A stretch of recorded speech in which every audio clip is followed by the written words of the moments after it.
Bollywood silver screen presenting a rough draft. इस कहानी की शुरुआत में हम एक लड़की को दिखाया जाता है जिसे पुलिस पकड़ लेती है। इसका नाम किरिल है। ये गेम डेवलपर है, पर पुलिस इसे पकड़ने के बाद छोड़ भी देती है। और अब किरिल के मोबाइल पर एक लोकेशन आती है और यहाँ से कहानी जाती है फ्लैशबैक में, यानी कि 24 घंटे पीछे, जहाँ पर किरिल की गर्लफ्रेंड उससे ब्रेकअप कर लेती है क्योंकि वो उसे वक्त नहीं देता।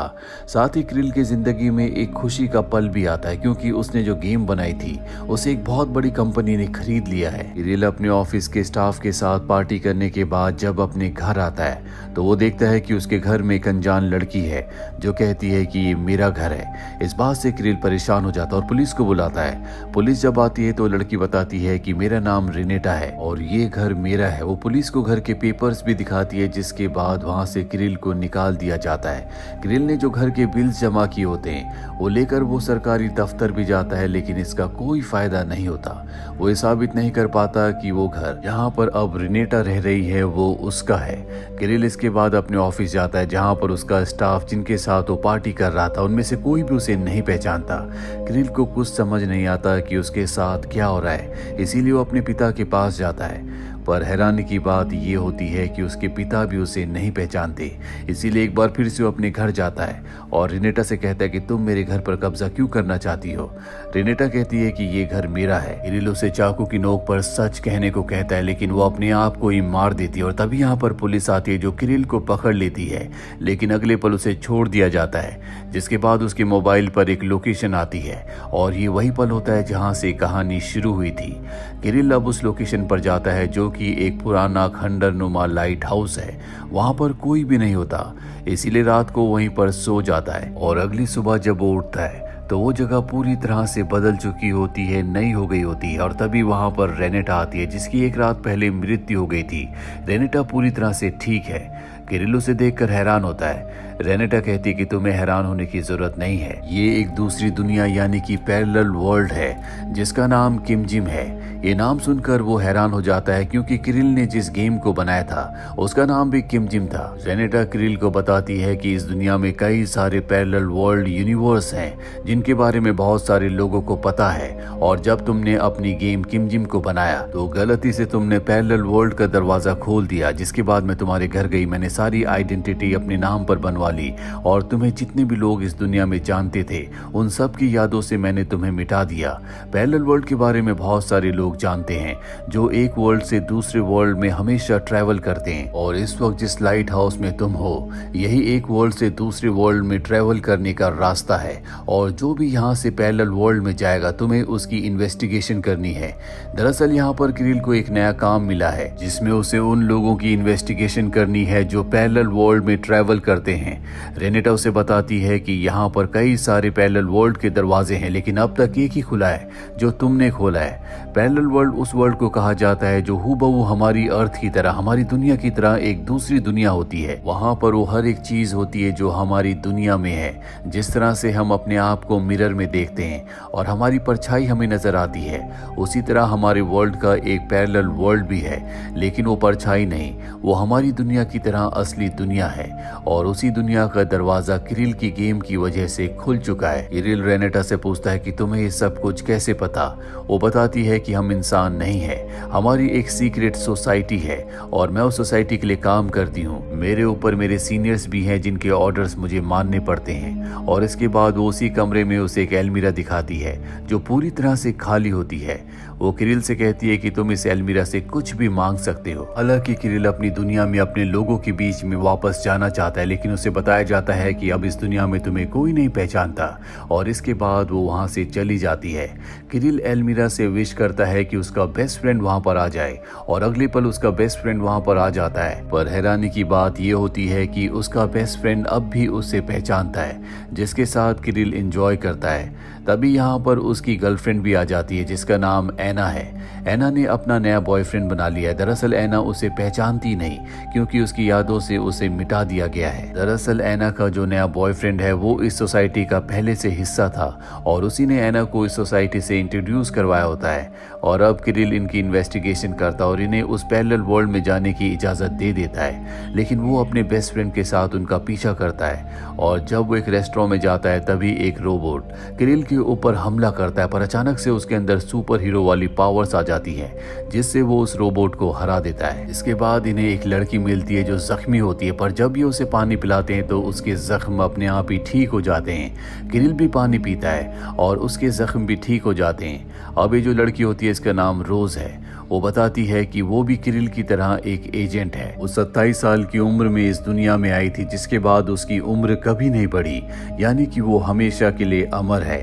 किरिल भी समझ जाता है कि वो भी उसी की तरह अमर है और अब वो अपने टावर में वापस आ जाता है। अगली सुबह जब उसकी नींद खुलती है तो वो देखता है कि एक नई दुनिया का दरवाजा खुल चुका है जो कि बहुत ही खूबसूरत है। और अब इस नई दुनिया को देखने के लिए रेनेटा अपने सीनियर्स के साथ आती है। साथ ही वो किरिल को एक लॉकेट देती है और कहती है कि तुम किसी भी दुनिया में 15 किलोमीटर से ज्यादा नहीं जा सकते। अगर तुमने ऐसा किया तो तुम्हारी जान जा सकती है। किरिल के पास कोई भी रास्ता नहीं है, उसे इनकी बात माननी ही पड़ेगी। और अगले दिन यहाँ पर उसकी एक्स गर्लफ्रेंड यानी कि एना अपने बॉयफ्रेंड के साथ आती है। दरअसल अब जो नई दुनिया का रास्ता दरवाजा खुला है वो अपने बॉयफ्रेंड के साथ उस दुनिया में चली जाती है। किरिल को उसकी बहुत याद आती है। वो एक बार फिर से अपनी गर्लफ्रेंड एना को अपनी जिंदगी में शामिल करना चाहता है। इसीलिए एना का जो नया बॉयफ्रेंड है वो उससे पूछता है कि तुम एना के साथ कब से और क्यों हो। उसे मजबूरी में सब कुछ बताना पड़ता है कि सोसाइटी के मेंबर्स ने मुझे एना के साथ रहने के लिए कहा है, यानी कि उसके दिल में एना के लिए कोई भी प्यार नहीं है। और ये सुनने के बाद किरिल को अच्छा लगता है। अगले दिन किरिल एना के पास जाता है और उसे सब कुछ बताता है कि किस तरह से उसकी यादों से उसे मिटा दिया गया है, लेकिन उसे उसकी कोई भी बात याद नहीं आती, पर कहीं ना कहीं वो उसकी तरफ अट्रैक्ट हो रही होती है। किरिल उसे डेट पर चलने के लिए कहता है और वो उसके साथ डेट पर जाने के लिए मान जाती है, जिसके बाद ये दोनों के दोनों उसी नई दुनिया में जाते हैं जिसका अभी अभी दरवाजा खुला है। अब क्योंकि किरिल ने दो नई दुनियाओं को ढूंढा है इसीलिए उसके सम्मान में एक पार्टी दी जाती है जहाँ पर किरिल एना के साथ आता है। एना और किरिल को साथ देखकर रेनेटा को बिल्कुल अच्छा नहीं लगता। वो अकेले में किरिल से कहती है कि तुम्हें पुरानी दुनिया के लोगों को भूलना होगा। दरअसल कहीं ना कहीं वो खुद भी किरिल को पसंद करने लगी है। वहीं एना को दिखाया जाता है जो देखती है कि किरिल का ध्यान उस पर नहीं है, इसीलिए नाराज होकर वो पार्टी छोड़कर चली जाती है। और इसी मौके का फायदा उठाकर रेनेटा उसे किडनैप करके एक दूसरी दुनिया में भेज देती है। किरिल वापस अपने लाइट हाउस टावर में आता है जहाँ पर अगले दिन उसके पास एक लेडी आती है और कहती है कि हमारे पास तुम्हारे लिए एक मिशन है। तुम्हें एक खास दुनिया का दरवाजा खोलना होगा जो कि असली दुनिया है जहाँ पर किसी तरह की कोई प्रॉब्लम नहीं है। उसे हम सभी पैरेलल वर्ल्ड का स्वर्ग भी कह सकते हैं। दरअसल जितने भी पैरेलल वर्ल्ड हैं वो सब उसी की कॉपी हैं और वो वर्ल्ड ओरिजिनल वर्ल्ड है। वहाँ पर किसी भी तरह की कोई भी प्रॉब्लम नहीं है जिस तरह के दूसरे पैरेलल वर्ल्ड्स में है। तुम्हें वहाँ जाकर सीखना होगा कि वहाँ का तौर तरीका क्या है जिससे कि वो लोग इतने खुशहाल हैं। और एक बार अगर तुमने सीख लिया तो हम सभी पैरेलल वर्ल्ड को उसी वर्ल्ड की तरह बना देंगे। अब यहाँ पर किरिल अपनी गर्लफ्रेंड एना को कॉल करने की कोशिश करता है लेकिन उसका कॉल नहीं लग रहा होता, इसीलिए उसके घर जाता है पर एना अपने घर पर नहीं होती। किरिल वापस आ जाता है और अगली सुबह जब वो उठता है तो देखता है कि एक नई दुनिया का दरवाजा खुला हुआ है। वो उस दरवाजे से उस दुनिया में एंटर करता है जिस दुनिया की हालत बहुत ज्यादा खराब होती है।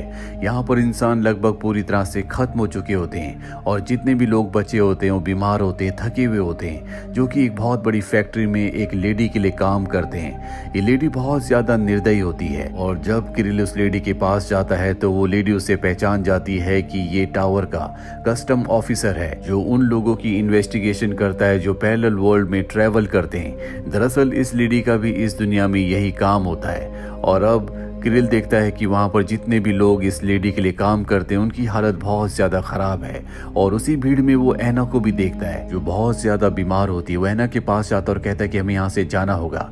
और जब वो एना को लेकर यहाँ से भाग रहा होता है तो वो लेडी उसके पास आ जाती है, वो उससे लड़ती है, लेकिन किरिल किसी तरह से वहाँ से एना को लेकर भागने में कामयाब हो जाता है। किरिल वापस अपने लाइट हाउस टावर में आ जाता है जहाँ पर उसका बेस्ट फ्रेंड उसके पास आता है और कहता है कि अब मैं भी इस सोसाइटी का हिस्सा हूँ, मैं तुम्हारे तुम्हारा सीनियर हूँ और तुमने बहुत सारे रूल्स तोड़े हैं, इसीलिए जो तुम्हारी 15 किलोमीटर की रेंज थी मैं उसे कम करके 50 मीटर कर रहा हूँ, यानी कि वो अपने लाइट हाउस टावर से आसपास ही जा सकता है। दरअसल क्रिल का जो ये बेस्ट फ्रेंड होता है पहले से सोसाइटी का हिस्सा था, इसीलिए क्रिल उसकी यादों से कभी नहीं मिटा था। और अब उसके जाने के बाद वो देखता है कि उसकी गर्लफ्रेंड एना की हालत बहुत ज्यादा खराब है, वो अपनी जिंदगी की आखिरी सांसें ले रही है। इसीलिए वो तय करता है कि वो क्रिल को उस दुनिया में ले जाएगा जिस दुनिया का दरवाजा दूसरे नंबर पर खुला था, जो कि बहुत ही खूबसूरत दुनिया है जहां पर क्रिल पहले भी अपने एक्स बॉयफ्रेंड के साथ जा चुकी है। लेकिन जब क्रिल एना को लेकर बाहर जाता है और 50 मीटर की रेंज को क्रॉस करता है तो उसका शरीर गलना शुरू हो जाता है। उसकी जान जाने वाली होती है कि एना उसके गले से उस लॉकेट को खींचकर फेंक देती है,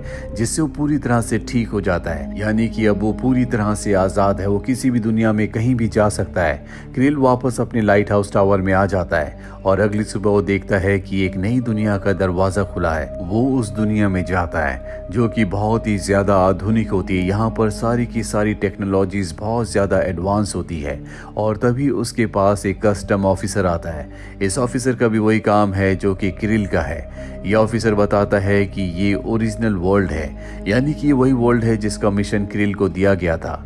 वो कस्टम ऑफिसर उसे बताता है कि हमने सारे पैरेलल वर्ल्ड्स को बनाया है और यहाँ पर जो साल चल रहा है वो 1940 का है, यानी कि जिस दुनिया से क्रिल आया है वहाँ की दुनिया यहाँ से आगे चल रही है, लेकिन उनकी टेक्नोलॉजी इतनी एडवांस नहीं होती। कस्टम ऑफिसर क्रिल को बताता है कि हमने जानबूझकर जितने भी वर्ल्ड बनाए उन्हें अपनी दुनिया से 10, 15, 20 साल आगे रखा ताकि भविष्य में क्या होने वाला है हमें पहले पता चल जाए और उसके लिए हम तैयार रहें। इसीलिए हमारी दुनिया में किसी भी तरह की परेशानी, महामारी या किसी भी तरह का युद्ध नहीं होता, क्योंकि आगे क्या होने वाला है हमें पहले से सब कुछ पता रहता है। साथ ही हमारे पैरेलल वर्ल्ड में जो भी खोज होती है उसका डेटा पहले से हमें मिल जाता है, जिस वजह से हम अपनी टेक्नोलॉजी को, अपनी साइंस को बहुत एडवांस कर चुके हैं। दरअसल हमारी दुनिया ही हमारे लिए मायने रखती है, बाकी दुनिया हमारे लिए कोई भी मायने नहीं रखती।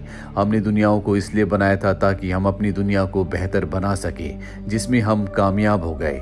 क्रिल को ये सुनकर बहुत दुख होता है कि जिस दुनिया का वो हिस्सा है दरअसल वो इसी दुनिया की एक कॉपी है, इसीलिए वो यहाँ से जाने लगता है। और कस्टम ऑफिसर उससे कहता है कि अब तुम अपनी दुनिया में वापस नहीं जा सकते क्योंकि तुम्हें सारा सच पता चल चुका है। और तभी वहाँ पर बहुत सारे रोबोट्स आते हैं जो क्रिल के ऊपर हमला करते हैं। क्रिल किसी तरह से उनसे बचता हुआ अपने लाइट हाउस का रास्ता ढूंढ लेता है और दीवार को चीरकर वो अपने लाइट हाउस टावर में पहुंच जाता है जहां पर रेनेटा पहले से होती है। वो क्रिल पर बहुत गुस्सा करती है और कहती है कि तुम्हारी हिम्मत कैसी हुई अपनी लॉकेट को निकालने की। क्रिल देखता है कि यहाँ पर एना नहीं है। दरअसल अब उसे एक बार फिर से रेनेटा ने किसी दूसरे पैरेलल वर्ल्ड में भेज दिया है और अब वो क्रिल के ऊपर हमला भी कर देती है, लेकिन क्रिल अपनी शक्तियों से उसे मार देता है और जैसी रेनेटा की मृत्यु होती है ये पूरा का पूरा टावर वहीं पर ढह जाता है। रेनेटा की मृत्यु के बाद क्रिल, जो कि अब भी पूरी तरह से ठीक है, उसका फोन रिंग होता है और ये फोन उसके पेरेंट्स का होता है, यानी कि क्रिल के पेरेंट्स अब उसे पहचानते हैं। यानी कि रेनेटा ने जितने भी लोगों की यादों से क्रिल को हमेशा के लिए मिटा दिया था वो वापस उनकी यादों में आ चुका है। क्रिल को इस बात से खुशी होती है, पर वो एना को ढूंढना चाहता है और अब यहाँ पर क्रिल का बेस्ट फ्रेंड आ जाता है। वो कहता है कि टावर टूट चुका है, इसीलिए हम किसी भी दूसरे वर्ल्ड में नहीं जा सकते। अगर तुम्हें किसी भी दूसरे वर्ल्ड में जाना है तो हमें इस लाइट हाउस टावर को दोबारा बनाना होगा जहाँ से दूसरी दुनिया का, यानी कि पैरेलल वर्ल्ड का रास्ता खुलता हो। और ये दोनों यहाँ से जानने के लिए निकल पड़ते हैं कि दूसरी दुनिया के दरवाजों को कैसे बनाया जा सकता है, कैसे दोबारा से लाइट हाउस को बनाया जाए। वही हमें लाइट हाउस को दिखाया जाता है जहाँ पर फायर ब्रिगेड पहुंच जाती है, क्योंकि वो पूरा का पूरा टावर मलबे में तब्दील हो चुका होता है। वहाँ पर आग लगी होती है और फायर ब्रिगेड जब वहाँ पानी फेंकती है तो वो पानी रेनेटा की बॉडी के ऊपर गिरता है, जिससे वो रिकवर होना शुरू हो जाती है। वो एक बार फिर से जिंदा हो जाती है, क्योंकि जिस दुनिया की, जिस सोसाइटी की ये मेंबर्स हैं, पानी इनकी पावर है। पानी से ये अपने घाव को, अपने आप को पूरी तरह से ठीक कर सकते हैं। रेनेटा के दोबारा जिंदा होने का मतलब ये है कि जल्दी दूसरी दुनिया के रास्ते भी खुल जाएंगे, लेकिन सबसे पहले वो क्रिल से बदला लेना चाहेगी। और इसी के साथ ये फिल्म, ये कहानी यहीं पर खत्म हो जाती है। उम्मीद करते हैं कि ये कहानी आपको पसंद आई होगी।